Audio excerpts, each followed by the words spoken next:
Jezusi dhe e shtuna.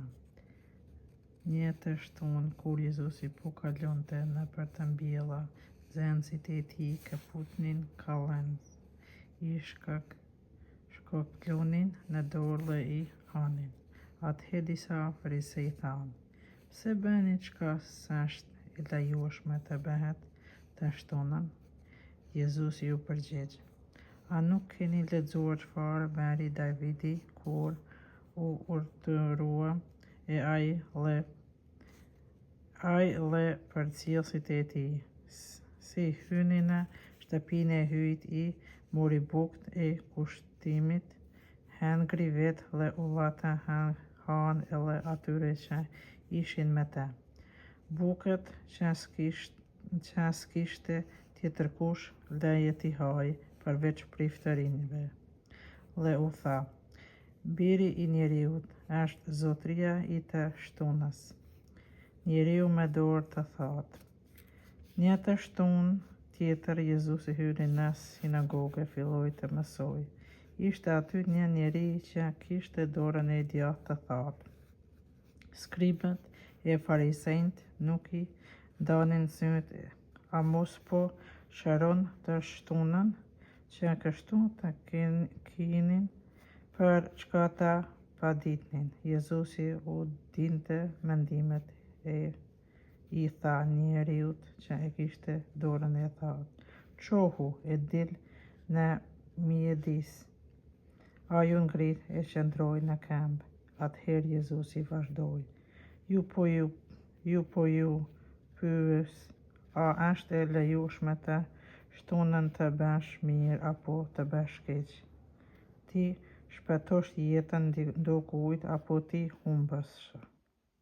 Si i shikoi rreth e rrotull të gjithë, i thanë atij: "Shtrije dorën."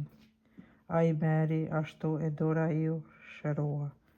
Ata u tërbuan dhe kuvendonin ndër vete çka të ndërmarrin kundër Jezusit. Jezusi zgjell 12 apostuj. Ndër ato ditë Jezusi shkoi në një mal për t'u lutur. Natën e kaloi duke i u lutur hyjt. Kur zbardhi drita, i thirrri nxënësit e vet e prej tyre i zgjolli 12, të cilët edhe i quajti apostujt: Simoni, i të cilit e quajti edhe Pjetër, Andreu, vllau i tij, Jakobin e Gjonin, Filipin e Bartolomën, Mateu e Tomën, Jakobin e Alfeut, Simonin që quhej Zelltar, Judën e Jakobit edhe Judën Iskariot, i cili u bë tradhtor. Shërbimi i popullit. Pastaj zbriti bashkë me ta e zuri vend në rrafshinë. Ishte aty një shumicë e madhe nxënësish të tillë dhe një turmë e madhe e popullit prej mbar Judës, prej Jeruzalemit dhe prej bregut të detit, të Tirit e të Sidonit, që kishin ardhur për të dëgjuar e për t'u shëruar prej sëmundjeve të veta. Shëroheshin edhe ata që i mundonin shpirtat e ndytë. Të gjithë këta njerëz kërkonin ta preknin, sepse prej tij dilte një fuqi që shëronte gjithkën. Lumturinë e mjerimit. Jezusi si i drejtoi sytë e vet mbi nxënës, thoshte: "Të lumt ju o skamnor, sepse juve ju përket mbretëria e hyjt. Të lumt ju që tani keni uri, sepse do të ngiheni. Të lumt ju që tani qani, sepse do të qeshni.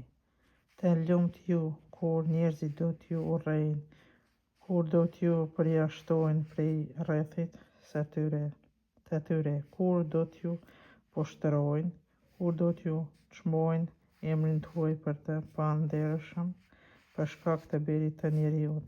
Atëherë atë ditë gëzohuni dhe kërceni, sepse ju pret shpërblimi i madh në qiell.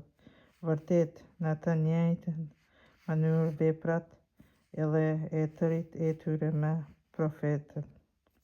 Por vaj për ju o pasanik, sepse e keni ngushëllimin tuaj.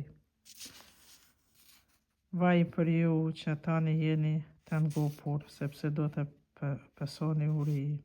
Vaj për ju që tani qeshni, sepse do të vuajni e do të qani. Vaj për ju kur të gjithë njerëzit do t'ju levdojnë, sepse ashtu vepruan edhe e tërit e tyre me profetët e rrejshëm.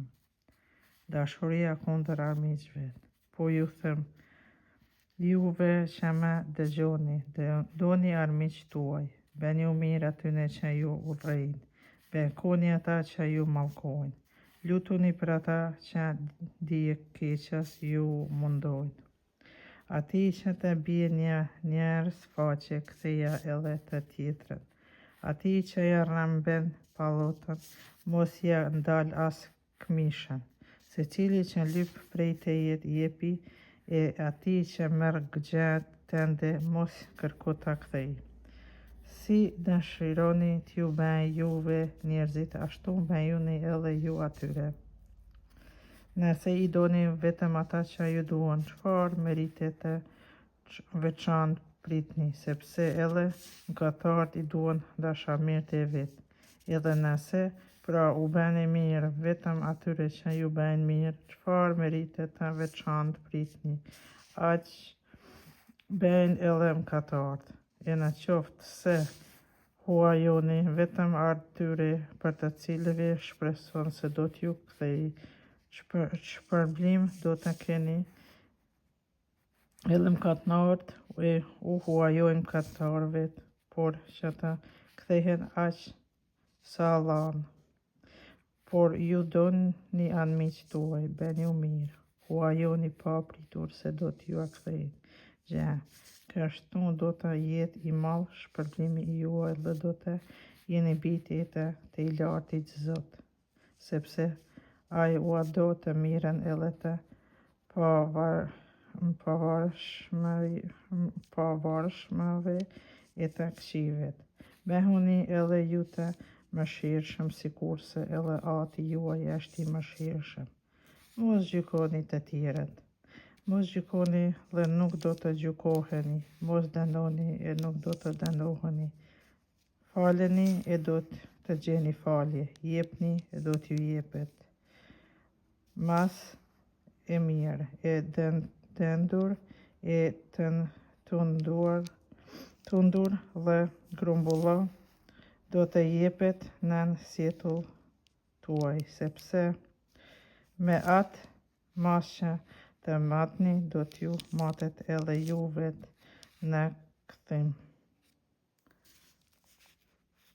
Ulla edhe shëmbëltyrën, a mund t'i prij i verbti të verbrit, a thua s'do të bien të dy në grop, duke nuk është nxënësi më i aftë se mësuesi, por çdo nxënës plotësisht i aftësuar do të jetë si mësuesi vet.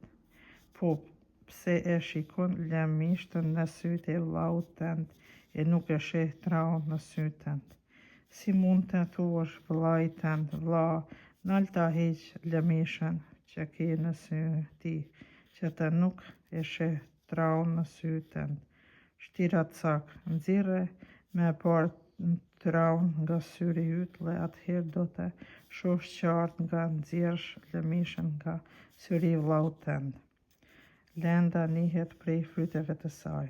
Nuk ka pemë e mirë që jep fryt të keq, e as pemë e keqe që jep fryt të mirë. Çdo pemë njihet prej frytit të saj. Nuk mblidhet fig nga murrizi, as nuk vilet rrush nga ferra. Njeriu i mirë nxjerr të mirën nga visari i mirë i zemrës së vet. Njeriu i keq nxjerr të keqen nga visari i keq, sepse goja i qet çka i ka zemra. 2 themelet. Pse më thirrni zotëri, zotëri, a nuk bëni si ju urdhëroj? Do t'ju tregoj se kujt i përngjan çdo njeri që vjen tek unë. që e dëgjon fjalën time e që e shtjen në veprim. Ai I përngjan njeriut I cili kur ndërtoi shtëpinë e vet mbi mihi leun thellë dhe themelin e vuni mbi shkëmb.